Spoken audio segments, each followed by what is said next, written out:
So hello guys, welcome back to my channel. So दोस्तों, आज काफ़ी दिनों बाद मैं वीडियो डालने वाला हूं। अगर आप देखोगे तो लास्ट वीडियो मैंने डाला था 6 दिन पहले, मतलब लास्ट सैटरडे को मैंने वीडियो डाला था, जहां पे हमने क्लियर कट बात करी थी कि मार्केट में एक रैली आ सकती है, क्योंकि मार्केट में बहुत ज़्यादा फॉल हो चुका है। और जिस तरह के सेंटिमेंट्स बन रहे हैं मार्केट में बोला जा रहा है कि मार्केट 28 साल बाद इतना गिरा है। ये सब जब भी ऐसी न्यूज़ें बनना शुरू होती हैं, तब मार्केट में आप समझ जाओगे वहाँ से रिवर्सल आने वाला है। और जैसा कि हमने बात करी थी, और जितने लोग मतलब मेरी एनालिसिस को फॉलो करते हैं, तो उनको पता होगा कि कहीं ना कहीं उन्होंने पूरी रैली कैप्चर करी होगी और अच्छा खासा पैसा कमाया होगा। बट मैं आपको हमेशा बोलता हूँ कि मार्केट में देखो, ये चीज़ें तो चलती रहेंगी कि मार्केट में एक रैली आएगी, फिर हल्का करेक्शन आएगा, फिर रैली आएगी, करेक्शन आएगा। ये ट्रेंड है। अब ट्रेंड चेंज हो गया है क्या? बाइंग ट्रेंड में चला गया मार्केट, क्योंकि मैंने आपको दिखाया था पिछली बार भी कि मार्केट नेगेटिव ट्रेंड में जा रहा है डेली चार्ट पे। लेकिन अब कहीं ना कहीं जब हायर हाइज बनने शुरू हो जाते हैं, मतलब जब मार्केट इस तरह से ट्रेंड बनाना शुरू कर देता है अपना, तब मार्केट में कहीं ना कहीं ट्रेंड चेंज की पॉसिबिलिटी होती है। ट्रेंड चेंज होकर मार्केट, अगर आप देखोगे तो पिछले एक हफ्ते में ही अच्छा खासा 1000-1200 पॉइंट के आसपास, अगर आप यहाँ पे देखोगे तो अगर हम देखिए मंडे से 22,300, ऑलमोस्ट 1000 पॉइंट के आसपास मार्केट मूव कर चुका है। क्या हमने बात करी थी इसके बारे में बात करेंगे, एनालिसिस करेंगे। अब मंडे से शायद मैं अपनी ट्रेडिंग दोबारा रिज्यूम कर दूंगा। हालांकि थोड़ा सा बिजी शेड्यूल रहेगा मेरा, तो ट्रेडिंग थोड़ी सी कम करूंगा। बट यहाँ पे एनालिसिस की बात हो रही है, वो आपको वीडियोस आपको मिलने शुरू हो जाएंगे दोबारा से। ठीक है। अब हम सबसे पहले बात करते हैं कि हमने बात क्या करी थी लास्ट वीक। अगर आपको याद हो, लास्ट वीक मैंने आपको दो चीजें बताई थी कि मार्केट में सबसे पहले, अगर मैं डेली चार्ट दिखाऊं आपको, तो डेली चार्ट में हमने बात करी थी कि मार्केट ऑलरेडी डाउन ट्रेंड में है।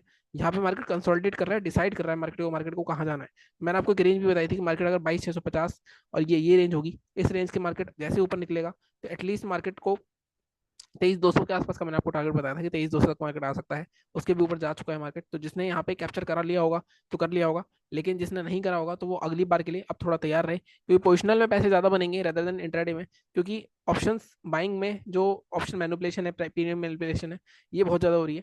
तो अगर हम बात करें कि आगे क्या हो सकता है, देखो रैली आ चुकी है। अब क्या होता है कि जब ट्रेन निकल जाती है तो सारे लोग घुसते हैं। अब मार्केट में अच्छी खासी 1000 पॉइंट गिरेगा, जो मार्केट थोड़ा हो सकता है होल्ड कर ले, क्योंकि मार्केट जो टारगेट दिख रहा है मुझे, इस जोन के आसपास कहीं मार्केट गिरेगा। तो कहीं ना कहीं मार्केट में अभी भी 300-400 पॉइंट है, तो यहाँ तक मार्केट इजीली जा सकता है। अब मार्केट करता क्या है, इस पूरे जोन से जाके ना थोड़ा सा पहले से घूम जाएगा। वहां पे आपको लगेगा कि यार यहाँ पे रुके ना नहीं रुके, बट थोड़ा सा हॉल्ट आना चाहिए मार्केट में। अगर मैं ग्लोबल मार्केट्स देख लूँ, ग्लोबल मार्केट्स देखते हैं एक बार, ग्लोबल मार्केट्स में क्या चल रहा है। अगर ग्लोबल मार्केट्स में एसजीएक्स निफ्टी हमें कुछ नेगेटिव दिखा रहा है या पॉजिटिव दिखा रहा है, वो भी एक बार देखने वाली बात होती है। तो यहाँ पे अगर हम देखें, थोड़ा सा नेट स्लो चल रहा है मेरा, तो यहाँ पे ऑलमोस्ट फ्लैट फ्लैट दिख रहा है मुझे, 23,476 एसबीएफ निफ्टी दिखा रहा है। बट मॉर्निंग में थोड़े सेंटीमेंट बदल सकते हैं। गैप अप की उम्मीद तो है, क्योंकि मार्केट में जिस तरह बाइंग आ रही है, और ये वॉल्यूम देखो अगर आप लास्ट दिन का, तो काफी ज्यादा वॉल्यूम है। ठीक है। तो यहाँ पे जैसा मैंने कहा, रेसिस्टेंस भी कहीं ना कहीं मार्केट में 23,500 का लेवल के आसपास है। 550-600 निकलेगा तो मार्केट फिर से 800 तक तो आराम से आ सकता है। तो आपको पोजिशन बनानी है, तो आपको क्या करना है, एक बार मैं वीकली चार्ट भी खोल लेता हूँ। अगर आप वीकली चार्ट भी देखोगे तो वीकली चार्ट में भी एक बहुत स्ट्रॉन्ग हमें बाइंग कैंडल देखने को मिल रही है। तो यहाँ पे कहीं ना कहीं मार्केट में एक रिवर्सल आ चुका है। स्ट्रॉन्ग बाइंग जोन था, मैंने आपको पहले ही बताया था।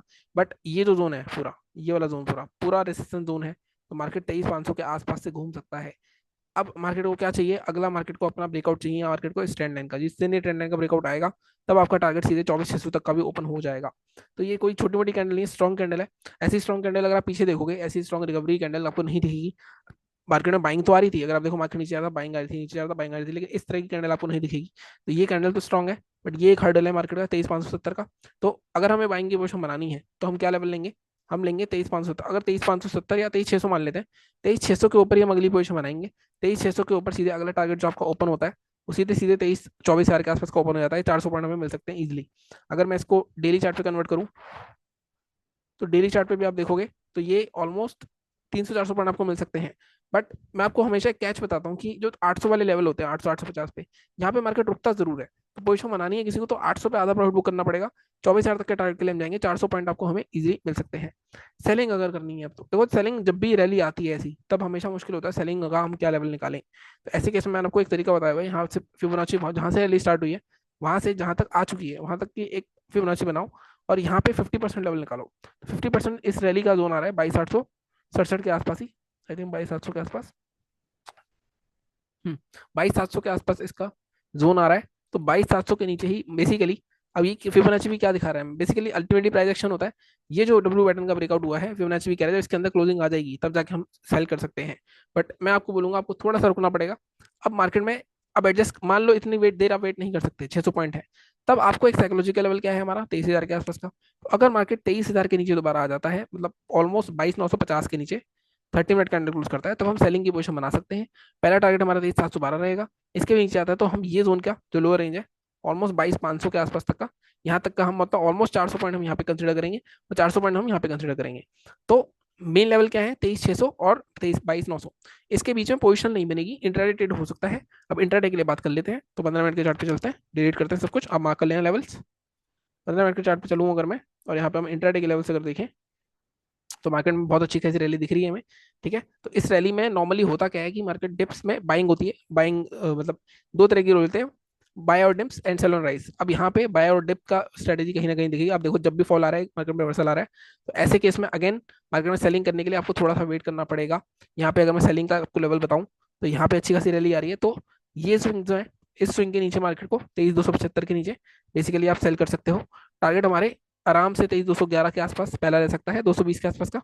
इसके नीचे जाता है तो हम यहाँ पे ऑलमोस्ट 23,171 तक के, मतलब ऑलमोस्ट 100 पॉइंट में आपको विश्व बोलता हूँ, इंटरडे मोर देन इनफ होते हैं। 100 पॉइंट के टारगेट जा सकते हैं। एक बार मैं 5 मिनट का चार्ट भी खोल लेता हूँ इसका, क्योंकि यहाँ पे थोड़ी सी कंफ्यूजन हो सकती है। हम्म, ठीक है। पर 23,274, 275 को थोड़ा सा बफर दूंगा मैं। इसको हम 23,263 रखेंगे। फर्स्ट टारगेट 221, 221 बाइंग करनी है। तो जैसे मैंने कहा, बाइंग आपकी डिप्स हो सकती है। तो यहाँ पे अगर हम देखें तो इस तरह की ट्रेंड लाइन आ रही है। अगर मार्केट यहीं कहीं ओपन होता है फ्लैट और फिर ब्रेकआउट करता है, तो हमारा लेवल बनता है, अगर मार्केट यहाँ पे प्रीवियस स्विंग जो है हमारा 23,380 के आसपास आ रहा है, अगर मार्केट 23,380 के आसपास ब्रेक करता है, या हम मान लेते हैं 23,410, 400, बेसिकली इस हाई के ऊपर ही ले लेते हैं, क्योंकि कहीं ना कहीं प्रीवियस डे हाई के ऊपर मार्केट निकलेगा, मोमेंटम आएगा। तो 23,400 के आसपास है। अब यहाँ पे टारगेट थोड़े छोटे होंगे आपके, क्योंकि 23,500 आपको पता ही है कि कहीं ना कहीं साइकोलॉजिकल लेवल होता है। तो 23,500, 510 तक के लेवल के लिए हम जा सकते हैं आराम से। पीछे जाके एक बार मैं देख लेता हूँ कि क्या हमारे हर्डल्स आ सकते हैं। अगर आप पीछे देखोगे, मार्केट काफी दिनों बाद रिकवरी करके आया है। तो यहाँ पे अगर आप देखें, फर्स्ट टारगेट जो हमें रखना है, वो हम रखेंगे, फर्स्ट टारगेट हमारा होगा 23,455 का, और सेकंड टारगेट हमारा होगा 23,500 तक का। तो यहाँ तक, यहाँ बाइंग में थोड़े टारगेट हमें 90 पॉइंट या 100 पॉइंट के मिल सकते हैं। सेलिंग में भी 100 पॉइंट्स हैं, और मैं हमेशा बोलता हूँ इंटरडे में आपको 100 पॉइंट्स मिल रहे हैं तो मोर देन इनफ है। पॉइंट इज कि आप ट्रेड कर रहे हो या नहीं कर रहे हो। मैंने बिटकॉइन की भी कुछ स्ट्रेटजीज मैं डेवलप कर रहा था पीछे, मतलब इस पीरियड में मैंने ट्रेड तो नहीं करा, लेकिन वो रात को जब मैं देखता था टाइम, क्योंकि रात को टाइम मिलता था मेरे को। अगर आपने मेरा टेलीग्राम चैनल ज्वाइन करा है, तो वहाँ पे आपने देखा होगा कि मैं मैसेज डालता हूँ तो 2-2:30 बजे के आसपास डाल पा रहा हूँ आजकल। लेकिन बिटकॉइन में भी एक अच्छी स्ट्रेटजी आई तो है हाथ में, अब उसको एग्जीक्यूट करना है। मैं उसमें शायद अभी 1 लाख रुपए डाल के पहले उसको टेस्ट करूंगा कि 1 लाख से मैं कितने बना सकते हैं एक महीने में। उसके बाद शेयर करूंगा आपसे, अगर वो सही रही तो। बाकी चैनल को इसी तरह सपोर्ट करो, सब्सक्राइब करो। मिलता हूँ अगली वीडियो में। Thank you so much.